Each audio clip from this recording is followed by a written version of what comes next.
So we learn all the different processes of welding and the different positions that you weld in, different weld joints, and then teach blueprint reading and then the principles behind welding and everything that goes into it.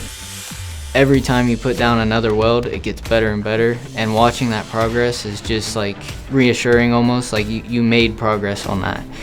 There's all different types of forms that the weld can come out to be, and I think it's just kind of like an art.